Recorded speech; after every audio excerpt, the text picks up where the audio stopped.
On the 25th of December 2023, royal watchers in Sandringham were shocked by a sight not seen in more than 30 years. Sarah, Duchess of York, attending the annual Royal Christmas service with the rest of the firm. After decades of gaffes, business blowouts and innumerable red-top scandals, we were witnessing something of a Christmas miracle. Fergie was back in the fold. The Duchess, who as far back as 1992 had been told by Princess Margaret, and I quote, "You have done more to bring shame on the family than could ever have been imagined." That same Fergie has somehow managed the most unlikely of Sandringham sequels. No wonder jaws were on the floor. However, within 2 short years, Fergie would be banished for a second time. Only on this occasion, her Duchess title would also be going in the muck. Like her husband, Andrew Mountbatten Windsor, her lies about contacting the sex offender Jeffrey Epstein after claiming all contact had been broken off was the final straw for King. If you thought your family WhatsApp group was dysfunctional because your uncle keeps posting minion memes at 3 in the morning, then pull up a chair, grab a stiff drink and prepare to feel remarkably well adjusted. We are diving headfirst into the gilded, mahogany-lined trenches of the House of Windsor, where the delete button is the new off with their head. Imagine waking up, reaching for your custom-made, diamond-encrusted smartphone, and realizing that not only has the king stopped liking your sourdough starter photos, but the entire line of succession has collectively moved you to the junk folder of history. This isn't just a cold shoulder, it's a total digital and social blackout. Sarah Ferguson, the Duchess of York, the woman who has survived more scandals than a 90s rock star and more reinventions than a pop diva, has reportedly hit a wall. And by wall, I mean a solid, reinforced royal barricade. The word on the cobblestones is that the Duchess has broken down in tears after finding herself systematically blocked, ghosted, and professionally unfriended by the very firm she has spent decades trying to charm. It's the ultimate high-stakes drama, and honestly, the tension is thicker than a bowl of overcooked royal porridge. Quick favor, if you're loving this deep dive into the palace corridors, hit that subscribe button. Over 92% of viewers haven't yet, and honestly, we're trying to build an empire here. It's free, takes a second, and means the world to us. Thanks if you did. Now, back to the show. Now, why is this happening now? You'd think with the current state of the monarchy, which, let's be honest, is looking a bit thin on the ground lately, they'd be clinging to every available duchess like a life raft, but no. The British royal family operates on a currency of optics, and right now, Fergie's exchange rate has plummeted. The catalyst? A reported ultimatum from the Prince of Wales himself. Prince William, the man who is increasingly holding the keys to the kingdom while his father focuses on recovery, and the big picture, has apparently decided that the Fergie era needs to reach its series finale.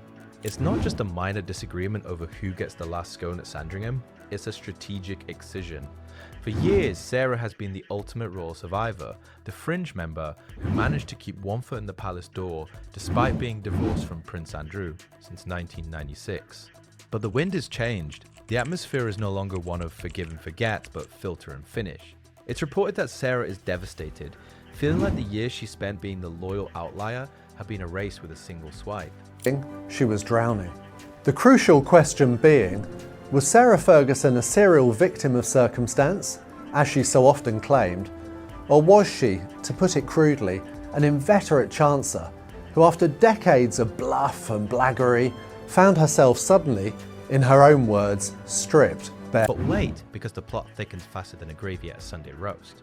How did we get from Sarah being invited back to the Christmas walk in Sandringham, a move that signaled a massive thaw in relations, to this absolute glacial freeze? To understand the tears, we have to understand the trajectory. For a moment there, it looked like Sarah was back in the inner sanctum.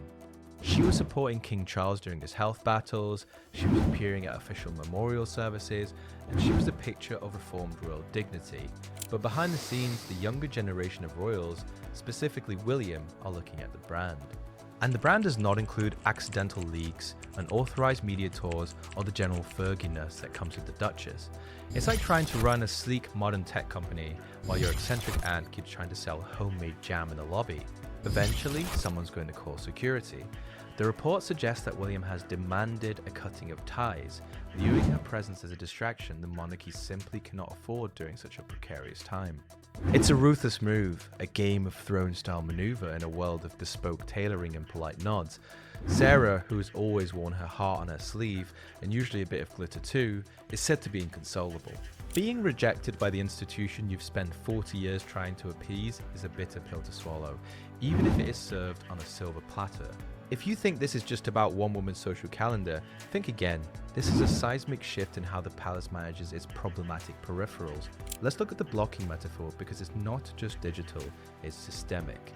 In the world of the Windsors, blocking someone means you don't answer the phone, you don't send the invite, and you certainly don't include them in the informal family briefings.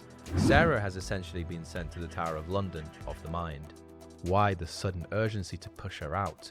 Well, look at the optics. The Prince of Wales is currently navigating a mountain of responsibility. He is the future king, his wife is recovering, and his father is leading from a distance. In this environment, anything that smells of the old guard scandals, specifically the heavy baggage associated with the Duke and Duchess of York, is seen as a liability. It's like trying to fly a jet while someone is dragging a Victorian trunk behind it. At some point, you have to cut the rope to stay airborne. Sarah's breakdown isn't just about hurt feelings, it's about the realization that her insurance policy within the family has expired. She thought she was in, but she was really just on probation. But here is where the sarcasm kicks in. Is it really a surprise? This is an organization that literally has the firm as its nickname. It's not the family or the group of people who hug it out, it's a business. And in business, when a consultant becomes more trouble than they're worth, they get their keycard deactivated. Sarah has spent years walking the tightrope between being a private citizen who cashes in on her title and a royal who demands respect. That's a very thin wire to walk, especially when you're wearing 4-inch heels. The reports suggest she's been blocked by every major player. Charles is busy, William is firm, and even those who were once her allies are looking the other way. It's the ultimate high society ghosting. You can almost hear the collective read receipts clicking on across Windsor Castle, followed by a deafening silence. At one point, she can be seen clearly shaking hands on the deal, and afterwards saying, "That opens up everything you would ever wish for. I can open any door you want, and I will for you. Look after me, and he'll," meaning Prince Andrew, "look after you. You'll get it back tenfold." Fergie admitted she had been drinking before the meeting in a subsequent interview with Oprah. Describing her state of mind, she said, "I was in the gutter at that moment. I'm aware of the fact that I've been drinking, that I was not in my right place." In the same interview, she also said something that I think was more enlightening than she perhaps imagined.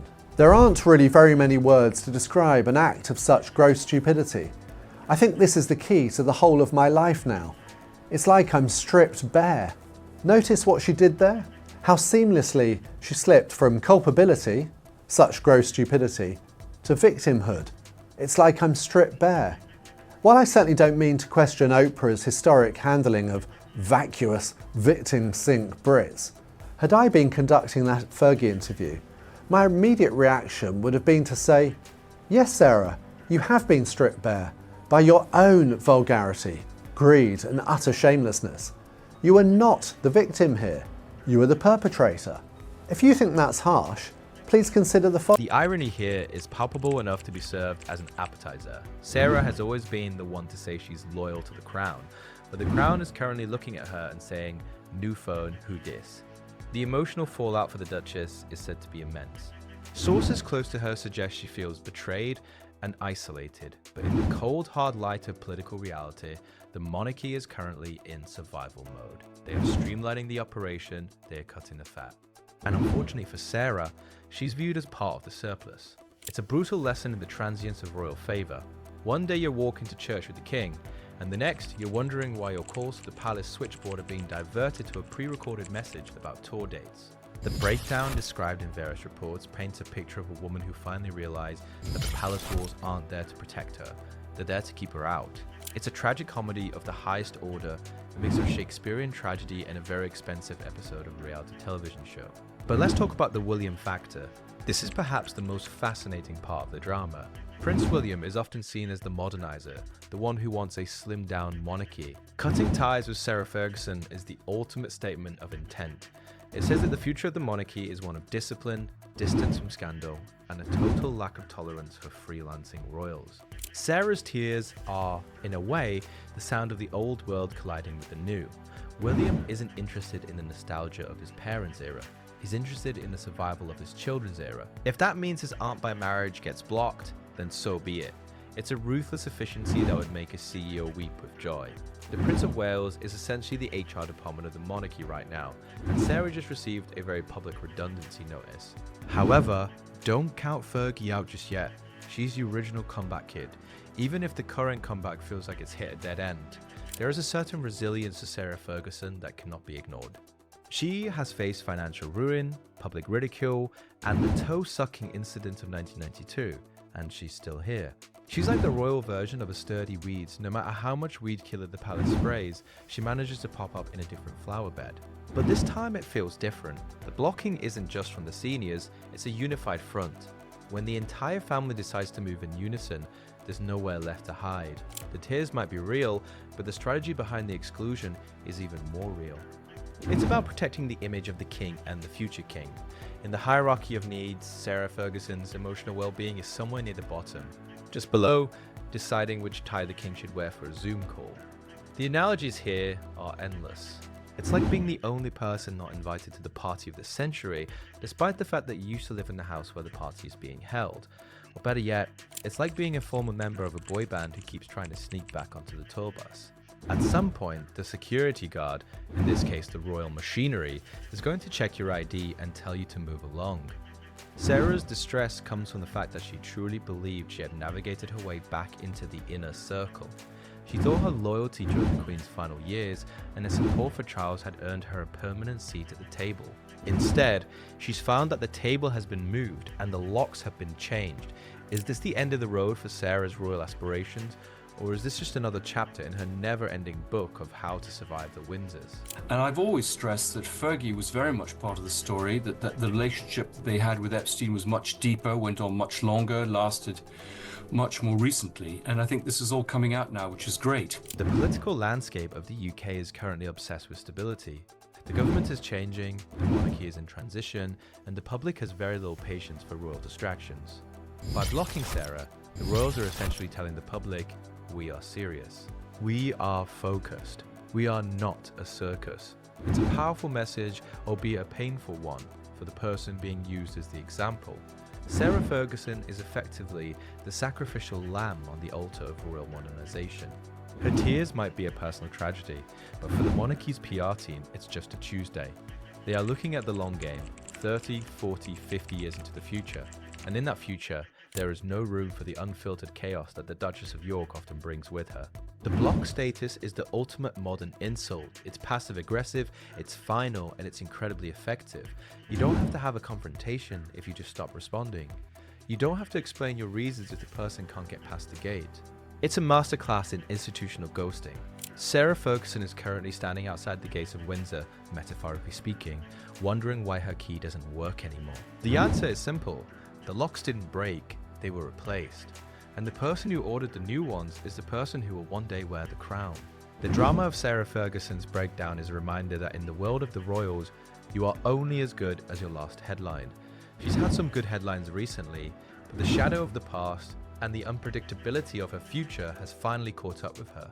The firm has spoken, and they've spoken in the language of the 21st century, user not found.